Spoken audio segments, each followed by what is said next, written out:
नमस्कार, नमस्ते, राधे राधे साथियों। टारगेट विद पार्थ में आप सबका स्वागत और अभिनंदन है। इस वीडियो में हम लोग अंतरिम बजट 2024-25 को तैयार करेंगे। यदि आपने पुराना पेपर अच्छे से तैयार किया होगा, पुराने पेपरों को अच्छे से तैयार किया होगा, तो आपने एक ट्रेंड देखा होगा कि यहाँ से अक्सर 1 से 2 प्रश्न हमेशा पूछ लिए जाते हैं। तो इसलिए ये वीडियो आपके लिए ज़्यादा महत्वपूर्ण होने वाली है। वीडियो को अंत तक देखिएगा।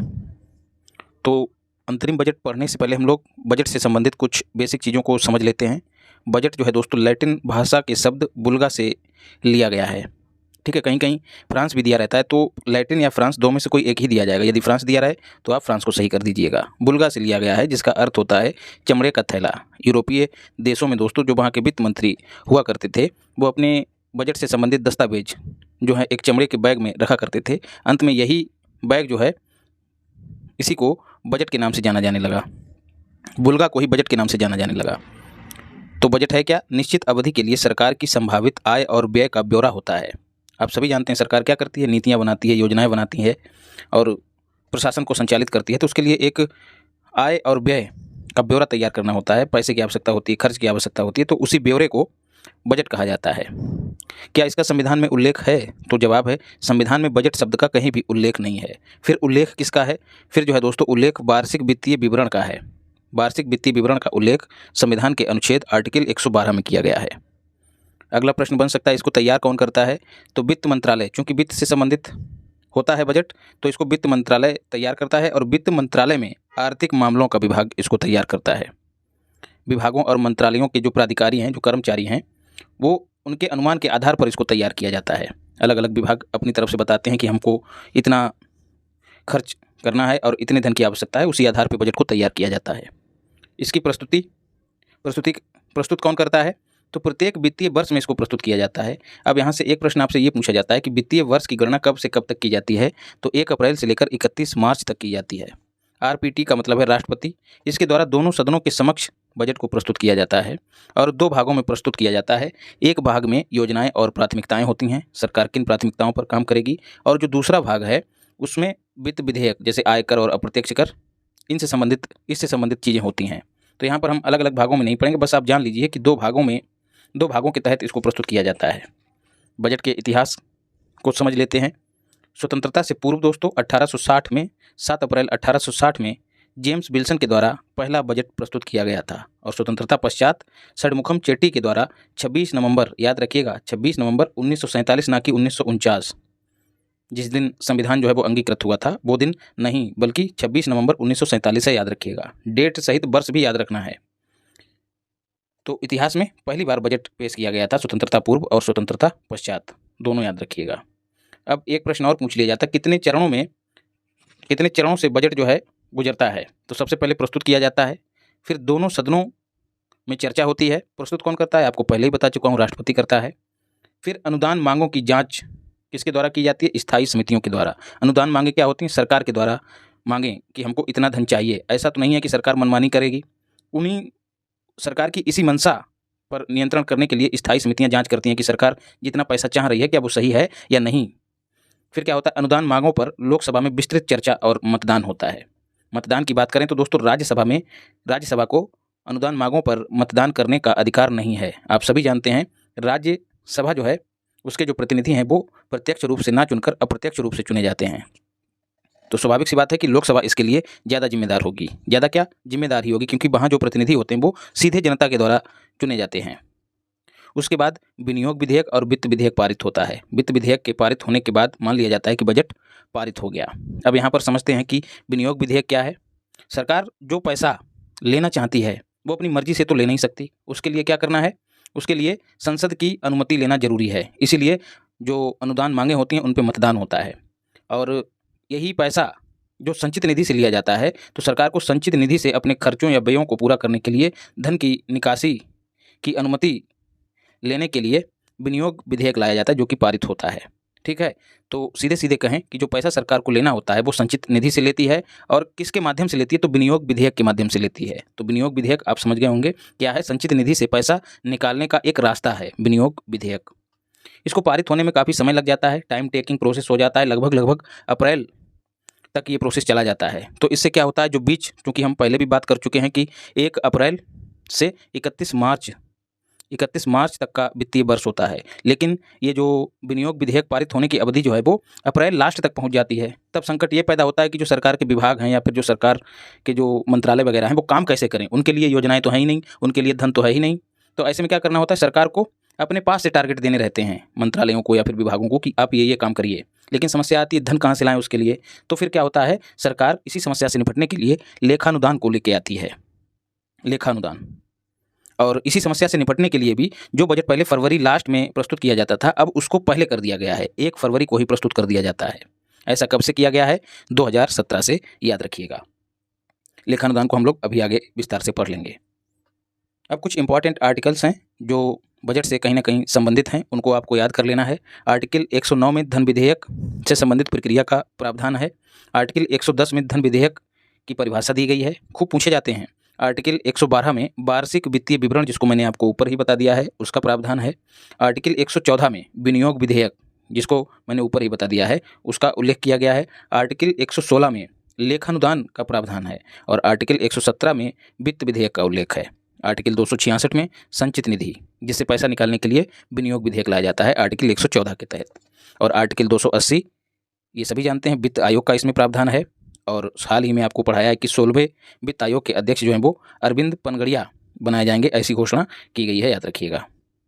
आर्टिकल 281 वित्त आयोग की सिफारिशों से संबंधित है। आर्टिकल 292 केंद्र सरकार द्वारा उधार लेने की प्रक्रिया का इसमें उल्लेख है। वहीं बात करें आर्टिकल 293 की, तो राज्य सरकार द्वारा उधार लेने की प्रक्रिया का उल्लेख आर्टिकल 293 में किया गया है। रेल बजट और आम बजट दोनों को एक साथ कब से प्रस्तुत किया जा रहा है, 2017 से। और 2017 से ही बजट को 1 फरवरी के दिन प्रस्तुत किया जाता है।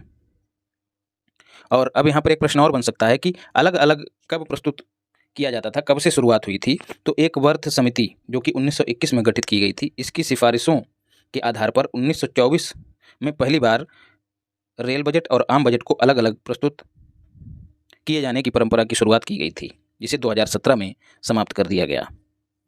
अब पढ़ते हैं हम लोग अंतरिम बजट 2024-25। पहला प्रश्न यहाँ पे ये बनता है कि अंतरिम बजट क्या है। आमतौर पे दोस्तों सरकार, आप सभी जानते हैं कि सरकार जो है 5 वर्ष के लिए गठित होती है। तो जब सरकार गठित हो जाती है तो प्रति वर्ष सरकार जो है बजट को जारी करती है, जिसे आम बजट कहते हैं। लेकिन जब सरकार अपने अंतिम वर्ष में होती कार्यकाल के, जिस वर्ष चुनाव होता है, उसी वर्ष अंतरिम बजट सरकार के द्वारा प्रस्तुत किया जाता है। चुनाव के, तो इससे निष्कर्ष निकलता है कि ये चुनाव के वर्ष प्रस्तुत किया जाता है। अब सवाल बनता है अंतरिम मतलब ये अंतिम नहीं है, ये काम चलाऊ बजट है। चूंकि चुनाव होना है तो सरकार संशय में रहती है कि बनी या ना बनी, किसी और पार्टी की सरकार आ गई तो फिर जो बजट अगर सरकार ने आम बजट अगर यहाँ पर प्रस्तुत कर दिया, फिर उसके लिए जिम्मेदार कौन होगा। पता लगा आज बीजेपी की सरकार है, बीजेपी ने जो अंतरिम बजट जारी किया है, इसके स्थान पर यदि आम बजट जारी कर देती तो फिर बाद में चलो मान लेते हैं कि कांग्रेस की सरकार आ गई, तो फिर बीजेपी जो है ना वो अपनी रिस्पॉन्सिबिलिटी से बच जाती। तो इसी समस्या, इसी चुनौती से निजात पाने के लिए अंतरिम बजट का प्रावधान किया गया, जो सीमित अवधि के लिए जारी किया जाता है। मतलब चुनाव से पहले तक जो योजनाएं हैं, जो आय व्यय हैं, उनका लेखा जोखा अंतरिम बजट के माध्यम से सरकार प्रस्तुत करती है। तो यहाँ से निष्कर्ष निकलता है कि चुनाव के पश्चात जो नई सरकार बनेगी वो आम बजट जारी करेगी।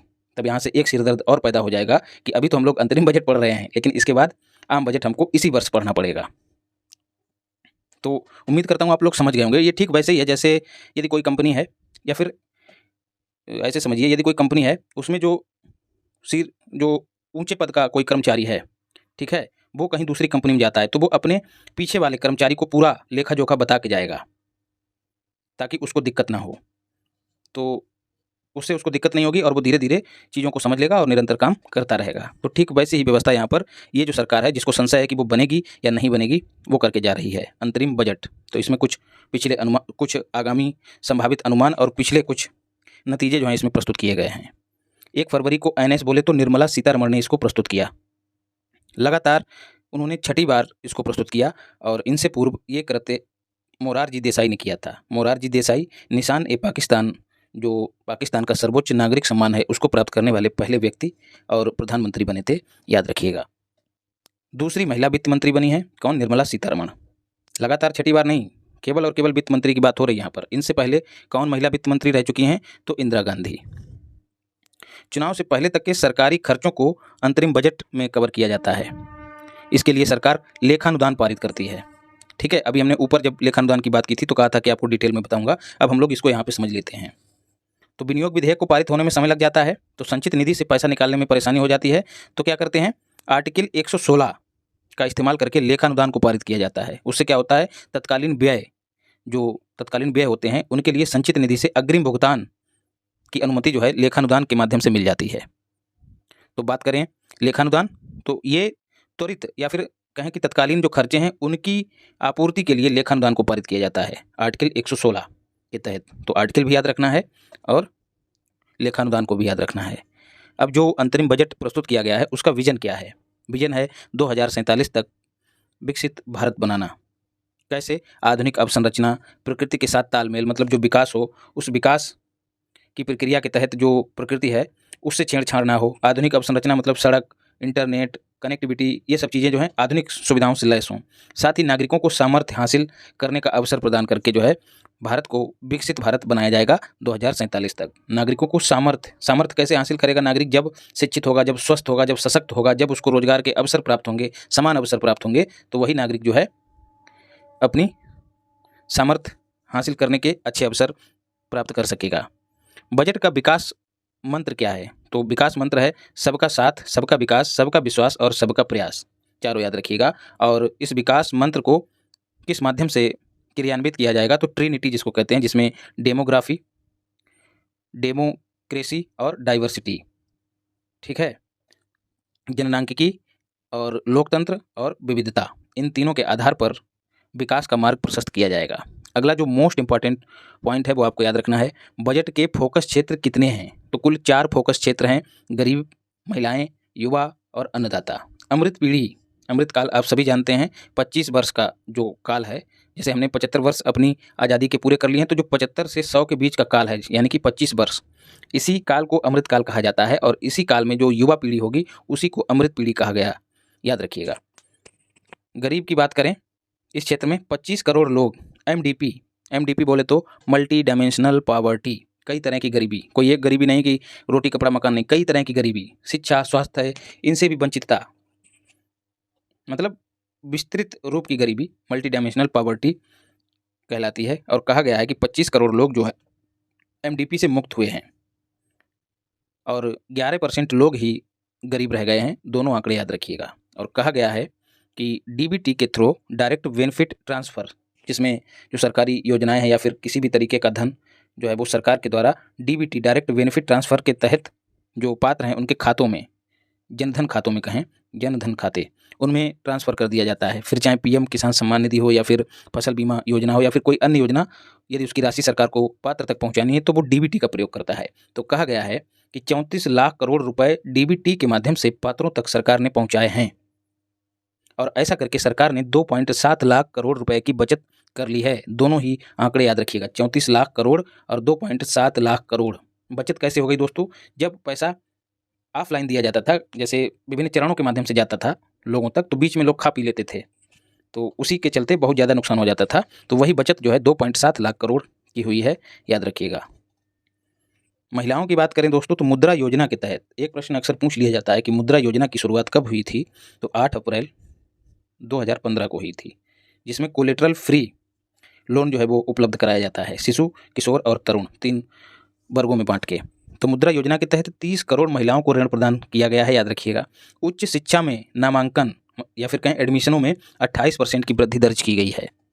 स्टेम में नामांकन, स्टेम मतलब साइंस, टेक्नोलॉजी, इंजीनियरिंग और मैथ, इन 4 स्ट्रीम में जो है नामांकन 43% हुआ है, जो कि वर्ल्ड में मैक्सिमम है, पूरे विश्व में सर्वाधिक है। तो 28% याद रखिएगा और 43%। महिलाओं की श्रम बल में भागीदारी, मतलब कुल लोग जो काम कर रहे हैं उनमें महिलाएं कितनी हैं? तो 37%। मोस्ट इंपॉर्टेंट है 2022-23 में लोकसभा और विधानसभा में 1/3 आरक्षण का प्रावधान किया गया, आप सभी को पहले ही बता चुका हूँ। युवा की बात करें, और आप सब जानते भी होंगे कि पंचायतों में भी 1/3 आरक्षण महिलाओं पर लागू होता है। युवा, अच्छा, जो नगर पालिका या नगर निगम है वहाँ पर आरक्षण नहीं लागू होता है। और ऐसा प्रावधान करने वाला भारत का पहला राज्य कौन बना है? तो वो नागालैंड बना है, आपको मैंने करंट अफेयर्स में ही बताया भी है। युवाओं की बात करें तो उच्च शिक्षा हेतु युवाओं की उच्च शिक्षा के लिए 23 आईआईटी स्थापित हो चुके हैं 2023 तक। 22 एम्स स्थापित हो चुके हैं और 1113 विश्वविद्यालय मतलब यूनिवर्सिटीज स्थापित हो चुकी हैं। किसानों की बात करें, जिसे अन्नदाता भी कहा जाता है, पीएम किसान योजना के तहत 11.8 करोड़ रुपए डीबीटी के थ्रू किसानों के खाते में भेजे गए हैं। गेहूं, चावल इन दोनों की खरीद में वृद्धि हुई है। पीएम फसल बीमा योजना के तहत 4 करोड़ किसानों को लाभ पहुंचाया गया है। और ई नैम मंडी, ई नैम आप सभी जानते हैं, जो मंडियां हैं उनको डिजिटल नेटवर्क से जोड़कर किसानों के लिए पूरे भारत में अपने उत्पाद की पहुंच को सुनिश्चित, अपने उत्पाद के मूल्य को, पूरे भारत में जो मंडियां स्थित हैं उन सभी में अपने उत्पाद के मूल्य को क्रॉस चेक करने के लिए एक प्लेटफॉर्म बनाया है ई नैम। तो ई नैम में दोस्तों 1361 मंडियां शामिल की गई हैं, ये भी याद रखिएगा। अब किसान को यदि आलू बेचना है तो वो इन 1361 मंडियों में अपने भाव को पता कर सकेगा और जहां उसको अधिक लगेगा वहीं बेच देगा ऑनलाइन। और इन मंडियों में ट्रेडिंग आयतन कितना है तो 3 लाख करोड़। समावेशी विकास, पहला प्रश्न तो ये बनता है कि समावेशी विकास क्या होता है। तो ऐसे लोग जो विकास की प्रक्रिया से छूट गए हैं या एकदम किनारे या फिर हाशिए पे हैं, उनको भी उठा के शामिल कर लेना। समाज के अंतिम पायदान पे खड़े किसी वंचित व्यक्ति को उठा के विकास की प्रक्रिया में जोड़ लेना ही समावेशी विकास कहलाता है। और यही काम यदि बैंकिंग क्षेत्र में किया जाता है तो उसको क्या कहते हैं, वित्तीय समावेशन। तो टीकाकरण के लिए यूविन प्लेटफॉर्म को लॉन्च किया गया। इससे क्या होगा, जो इंद्रधनुष मिशन है उसके तहत टीकाकरण में तेजी आएगी। यूविन प्लेटफॉर्म नाम याद रखिएगा। बालिकाओं में जो सर्वाइकल है, सर्वाइकल आप सभी जानते हैं गर्भाशय में होने वाली बीमारी है, एक तरह का कैंसर होता है जिसमें कोशिकाओं में असामान्य वृद्धि होती है। तो सर्वाइकल के टीकाकरण में वृद्धि करने की बात कही गई है। सर्वाइकल का टीका जो है 9 से 14 वर्ष की बालिकाओं को दिया जाएगा। पर्यटन के विकास के लिए राज्यों को ब्याज मुक्त ऋण प्रदान किया जाएगा। और पर्यटन के ही विकास के लिए सरकार ने 60 स्थानों पर G20 की बैठकों का आयोजन किया, जिससे कहीं ना कहीं भारत की विविधता का वैश्विक स्तर पर प्रदर्शन हुआ। लक्षद्वीप जैसे द्वीपों को एक दूसरे द्वीपों से जोड़ना और उनका पर्यटन की दृष्टि से विकास करना इस बजट में लक्ष्य रखा गया है। कृषि की बात करें दोस्तों तो फसल कटाई में निजी और सरकारी निवेश को बढ़ावा दिया जाएगा। ठीक है, बड़ी बड़ी मशीनों का आविष्कार होगा और अच्छे से फसल कटेगी और मंडी तक पहुंचेगी। तो फसल कटाई में प्राइवेट पब्लिक इन्वेस्टमेंट को बढ़ावा दिया जाएगा। नैनो डीएपी के यूज को बढ़ावा दिया जाएगा। नैनो यूरिया तो चल ही रहा है, नैनो डीएपी के यूज को भी बढ़ावा दिया जाएगा। आत्मनिर्भर तिलहन अभियान की योजना तैयार की जाएगी। ऐसी अभी घोषणा की गई है, अभी तैयार नहीं हुई है। जैसा कि हम सभी जानते हैं कि भारत तिलहन के लिए दूसरे देशों पर निर्भर है, मतलब हम इम्पोर्ट करते हैं। तो इसी से बचने के लिए आत्मनिर्भर तिलहन अभियान मतलब कोई ऐसी स्कीम बनाई जाएगी जिससे तिलहन का उत्पादन ज़्यादा होगा और हमारा इम्पोर्ट जो है वो घट जाएगा, हम आत्मनिर्भर हो जाएंगे। डेयरी विकास को बढ़ावा दिया जाएगा। और जो एक्वा पार्क हैं, ठीक है, जो मत्स्य पालन है, तो उसको बढ़ावा देने के लिए एक्वा पार्कों की स्थापना की जाएगी। कितने एक्वा पार्क स्थापित किए जाएंगे, कुल 5, संख्या याद रखिएगा। मध्यम वर्ग के लिए भी प्रधानमंत्री आवास योजना शुरू होगी। पिछले 6 वर्षों में बेरोजगारी लगातार घटी है। इस तरह के पॉइंट जो हैं क्वेश्चन में कथन के रूप में पूछ लिए जाते हैं, तो दे दिया जाएगा कि पिछले 6 वर्षों में बेरोजगारी लगातार बढ़ी है, नहीं घटी है। टेल बर्ड को पकड़िए, इसलिए पूरा कथन यहाँ पे लिख दिया है। 2022-23 में बेरोजगारी दर कितनी है तो 3.2%। डिजिटल लेन देन में 4 गुना वृद्धि हुई है 2018 से 24 के बीच। बैंकों द्वारा दिए गए कर्ज की वसूली में वृद्धि दर्ज की गई है। जीएसटी संग्रहण 2018 की तुलना में 2 गुना बढ़ गया है। 1.7 लाख करोड़ रुपए जीएसटी का कलेक्शन हुआ है। एक माह का है, याद रखिएगा, लगभग 2024 में। तो कैसे याद रखना है, 17 जुलाई को जीएसटी की शुरुआत हुई थी, तो इसी 17 के बीच में एक पॉइंट लगा देना, बस आप भूलेंगे नहीं। डायरेक्ट टैक्स संग्रहण 10 वर्षों में 3 गुना बढ़ा है। ऊपर के लिए एरो वृद्धि को दर्शाता है। अब ये डायरेक्ट टैक्स वगैरह इसको यदि एक्सप्लेन करूँगा तो वीडियो लंबी हो जाएगी, आप सब समझ रहे होंगे।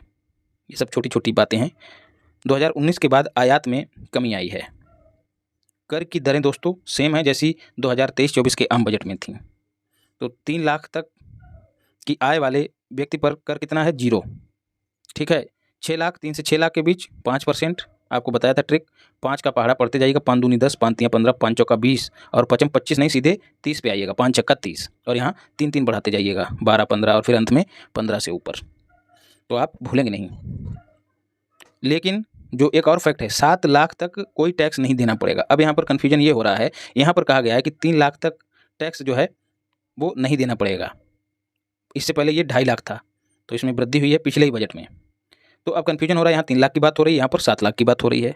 लोचा क्या है? लोचा ये है दोस्तों, यदि आपकी इनकम 7 लाख से कम है तब आपको टैक्स नहीं देना पड़ेगा, और यदि 7 लाख से ऊपर है, 1 रुपया भी ऊपर है, तब आप पर ये वाला पूरा सिस्टम लागू हो जाएगा। तो 7 लाख तक यदि इनकम है तो ये 3 लाख वाला आप पर लागू नहीं होगा। 7 लाख से ऊपर है तो आप पर ये चीज़ लागू हो जाएगी। बस इतना सा अंतर है। ऊर्जा, खनिज और सीमेंट, इनके परिवहन के लिए 3 रेल कॉरिडोर बनाए जाएंगे। पीएम आवास योजना के तहत कुल 3 करोड़ घर बन चुके हैं और अगले 5 वर्षों में 2 करोड़ और बनाए जाएंगे। और पहले भी बता चुका हूँ कि मध्यम वर्ग के लिए भी घर बनाए जाएंगे। नेशनल हाईवे, यहाँ पर अप्रॉक्सीमेट चीज़ें दी हैं मैंने ताकि आपको याद रह सकें। नेशनल हाईवेज, उनकी लंबाई कितनी है? 1,44,000 किलोमीटर, 2022 के आंकड़े हैं। इलेक्ट्रिक रेलवे ट्रैक जो हैं दोस्तों, बिजली से चलने वाली जो रेलगाड़ियाँ हैं उनके ट्रैक्स की लंबाई कितनी है? तो 50,000 किलोमीटर। एयरपोर्ट्स की संख्या कितनी है? 149। 2030 तक 100 मिलियन टन कोयला गैसीकरण और द्रवीकरण का लक्ष्य रखा गया है।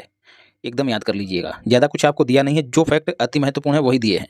रूफटॉप सोलर सिस्टम वाले जो परिवार हैं, लगभग 1 करोड़ परिवार हैं, इनको 300 यूनिट बिजली फ्री प्रति माह प्रदान की जाएगी। गैर जीवाश्म ईंधन से बिजली कितनी बिजली का उत्पादन होता है? तो लगभग 44% बिजली का उत्पादन गैर जीवाश्म ईंधन से होता है। गैर जीवाश्म ईंधन मतलब ना तो पेट्रोल, ना तो डीजल, ना तो कोयला, बाकी जितने भी स्रोत हैं वो गैर जीवाश्म ईंधन के स्रोत कहे जाते हैं। तो उनसे लगभग 44% बिजली का उत्पादन होता है। उज्ज्वला योजना आप सभी जानते हैं, इसके तहत कुल 10 करोड़ कनेक्शन किए गए। अब मंत्रालयों के लिए खर्च देखते हैं, यहाँ से भी एक क्वेश्चन पूछ लिया जाता है। सर्वाधिक खर्च किस मंत्रालय पर किया गया है? रक्षा मंत्रालय पर 6.2 लाख करोड़ रुपए सर्वाधिक है, मैक्सिमम है। कैसे याद रखना है? रक्षा में छा है, रक्षा को इस तरह से पढ़िएगा, रक्षा, तो 6 को छा पढ़ दीजिएगा तो आपको याद रहेगा, 6 को छा से जोड़ दीजिएगा। फिर गृह मंत्रालय को दोस्तों 2.13 लाख करोड़ रुपए आवंटित किए गए हैं। ग्रामीण विकास मंत्रालय को 1.77 लाख करोड़ रुपए आवंटित किए गए। कैसे याद रखना है? ग्रामीण क्षेत्रों में आप लोगों ने देखा होगा कि लोग साथ साथ ज़्यादा रहते हैं, साथ साथ मिलकर एक होकर रहते हैं, तो उसी साथ साथ से इसको याद रखिएगा, 1.77। साथ साथ रहेंगे तभी एक रहेंगे। शहर में तो किसी को कोई मतलब नहीं है, पड़ोस में कुछ भी होता रहे, लेकिन गाँव में छोटी सी घटना हो जाती है तुरंत भब्बर कट जाता है, कहते हैं भब्बर मच गया। आप लोगों के इधर भी चलता होगा। कृषि और किसान कल्याण मंत्रालय, ठीक है, अब कृषि और किसान दोनों गांव में ही हैं, तो ग्रामीण विकास के लिए 1.7 रखा गया है। ठीक उसी से मिलता जुलता जो आंकड़ा है वो कृषि और किसान कल्याण मंत्रालय का है, बस इस 7 की जगह पर 2 कर दीजिएगा, 1.27। तो आप ये तो कतई नहीं भूलेंगे, रक्षा वाला और ग्रामीण विकास और कृषि किसान कल्याण मंत्रालय का। बाकी गृह मंत्रालय का याद रखिएगा, गृह का भी याद कर लें। कैसे याद करना है? 2.13, 13 को 13 पढ़िएगा, तो अक्सर घर जो हैं वो 2 भागों में बट के 13-3 हो जाते हैं। चीज़ें जब बिखर जाती हैं तो उसको हमारे यहाँ कहते हैं 13-3 कर देना, सब 13-3 कर दिया तुमने, बिगाड़ देना, 13-3 करना। तो जब 2 भागों में बट जाता है, भाई भाई बट जाते हैं, तो घर जो है वो 13-3 हो जाता है, गृह जो है वो 13-3 हो जाता है। तो इस तरह से याद रखिएगा, 2.13, 2.13। अब योजनाओं पर खर्च देख लेते हैं, मोस्ट इंपॉर्टेंट है, यहाँ से भी अक्सर पूछ लिया जाता है। मनरेगा के लिए 86,000 करोड़ रुपए का प्रावधान किया गया है, जो कि मैक्सिमम है, सर्वाधिक है। सौर ऊर्जा के लिए 8500 करोड़ रुपए, हरित हाइड्रोजन मिशन के लिए 600 करोड़ रुपए, आयुष्मान भारत मिशन के लिए 7500 करोड़ रुपए और सेमीकंडक्टर के लिए 6903 करोड़ रुपए का प्रावधान किया गया है। और PLI production linked incentive scheme जो कि 2020 में शुरू की गई थी, ये भी याद कर लीजिएगा, 2020 में शुरू की गई थी। तो इसके लिए कितना 6200 करोड़ रुपए निर्धारित किया गया है। मदों पर खर्च देख लेते हैं, अलग अलग मदों पर। ऊपर हमने पूरा देखा, अब यहाँ पर इंडिविजुअल देख लेते हैं। कृषि क्षेत्र में 1.47 लाख करोड़ रुपए, शिक्षा क्षेत्र में 1.25 लाख करोड़ रुपए और स्वास्थ्य पर 0.9 लाख करोड़ रुपए और ग्रामीण विकास पर 2.66 लाख करोड़ रुपए। आप ये सब देख के कन्फ्यूज हो गए होंगे, ऊपर वाला जरूर याद रखिएगा जो मंत्रालय का दिया है। घाटे की बात करें, यहाँ से एक क्वेश्चन पूछ ही लिया जाता है। अब एक कथन आपसे पूछा जा सकता है कि सर्वाधिक घाटे किस वित्तीय वर्ष के दौरान रहे? तो 2020 से 21 में राजकोषीय घाटा 5.1 है, लेकिन आदर्श कितना रखा गया है? आइडियल तो 3%, ये 3 भी याद रखिएगा। राजकोषीय घाटा 5.1, राजस्व घाटा 2%, प्रभावी राजस्व घाटा 1.5% और प्राथमिक घाटा जो है 0.8%। तो जो राजकोषीय घाटा है उसका ठीक उल्टा कर दीजिएगा प्रभावी राजस्व घाटे में। राज्यों को धन अंतरण में लगातार वृद्धि देखी गई। जो केंद्र सरकार राज्यों को धन देती है तो वो कितना है, 22.75 लाख करोड़ रुपए। अब रुपया कहाँ से आता है और कहाँ को जाता है, यहाँ से भी अक्सर पूछ लिया जाता है। तो सर्वाधिक रुपया उधार और देयताओं के रूप में आता है 28%। आपको ये नंबर भी याद रखनी है, 28%। उसके बाद ये चिन्ह है दोस्तों, आप सभी जानते हैं, लेस देन और मोर देन जानते होंगे। तो दूसरे स्थान पर क्या है, आईटी बोले तो इनकम टैक्स 19%। तीसरे स्थान पर जीएसटी 18% और चौथे स्थान पर है कॉर्पोरेट टैक्स जो कि 17%। क्रम से आपको याद करना है क्योंकि यहाँ से अक्सर पूछ लिया जाता है, क्रम निर्धारित करने के लिए भी और वैसे भी कि कितना परसेंट है। अब रुपया कहाँ जाता है, तो सर्वाधिक ब्याज अदायगी में। जो हम ऋण लेते हैं उसके लिए जो ब्याज अदा करते हैं तो सर्वाधिक रुपया जाता है ब्याज अदायगी में, कितना, 20%। और ये बराबर का चिन्ह है। 20% कहाँ जाता है, राज्यों को दिया जाता है। उसके बाद केंद्रीय योजनाओं पर कितना जाता है, 16%। केंद्र प्रायोजित योजनाएं केंद्र की हैं लेकिन राज्यों की भी भागीदारी होती है उनमें, तो उन पर कितना, 8% खर्च होता है। तो याद कर लीजिएगा। अन्य दोस्तों, रक्षा पर 8% खर्च होता है और सब्सिडी पर 6% और पेंशन पर 4%। निगम कर दोस्तों, कॉर्पोरेट टैक्स 22% रखा गया है, लेकिन कुछ घरेलू और जो विनिर्माण इकाइयाँ हैं उन पर 15% रखा गया है। राजस्व प्राप्तियों की बात करें तो वो 30 लाख करोड़ हैं और जो व्यय हैं वो 36 लाख करोड़। तो व्यय ज़्यादा है, प्राप्तियाँ या फिर आय कम है। ऐसी प्राप्तियाँ जो पूंजीगत नहीं होती हैं, पूंजीगत जो इकाइयाँ होती हैं उनसे नहीं प्राप्त की जाती हैं, वो राजस्व प्राप्तियाँ कहलाती हैं। और राजस्व व्यय कैसे होते हैं, ऐसे व्यय जिनसे किसी पूंजी का निर्माण नहीं होता, जैसे सड़क का निर्माण नहीं होता है, किसी भवन का निर्माण नहीं होता है, तो ऐसे व्यय जो है वो राजस्व व्यय कहे जाते हैं। जैसे कर्मचारियों का वेतन हो गया, स्कूल के अध्यापकों का वेतन हो गया, ये ऐसे व्यय जो है वो राजस्व व्यय में जाएंगे। और इसी तरह की आय जो है वो राजस्व प्राप्तियाँ कही जाएंगी। ठीक उसके विपरीत पूंजीगत प्राप्तियाँ कितनी हैं, 17 लाख करोड़ रुपए, और पूंजीगत व्यय कितने हैं, 11 लाख करोड़ रुपए। ठीक है, ऐसे व्यय जो किसी भौतिक संरचना का निर्माण करते हैं, जैसे सड़क हो गया, पुल हो गया। अभी हाल ही में देखिए समुद्र सेतु बना है, सबसे लंबा पुल बना है, उसका जो टोल टैक्स है बहुत ज़्यादा है। तो उससे देखिए व्यय होने के बाद भी इनकम होती रहती है। तो ये जो पूंजीगत व्यय है ना, ये कहीं ना कहीं हमारे लिए ज़्यादा जरूरी होते हैं। तो ये कितना है, 11 लाख करोड़ रुपए। इसमें 11% की वृद्धि दर्ज की गई और जीडीपी का कुल कितना है, 3.5%। तो इस तरह से दोस्तों हम लोगों ने पूरा अंतरिम बजट चुन चुन के तैयार कर लिया है। उम्मीद करता हूँ कि आपको यदि बजट से एग्जाम में क्वेश्चन देखने को मिला तो आप निश्चित ही करने में सक्षम होंगे। तो यदि वीडियो अच्छी लगी हो तो लोगों तक शेयर कीजिएगा, लाइक कीजिएगा और चैनल को धीरे से सब्सक्राइब भी कर लीजिएगा। पीडीएफ के लिए टेलीग्राम चैनल है टारगेट विद पार्थ, इसको ज्वाइन कर लीजिएगा। और कोई शंका हो, कोई सुझाव हो तो व्हाट्सएप नंबर भी है, आप इस पर संदेश भेज सकते हैं। तो पढ़ते रहिए, स्वस्थ रहिए, मस्त रहिए, पढ़ाई में व्यस्त रहिए, माता पिता की सेवा कीजिए और महिलाओं का सम्मान कीजिए। धन्यवाद।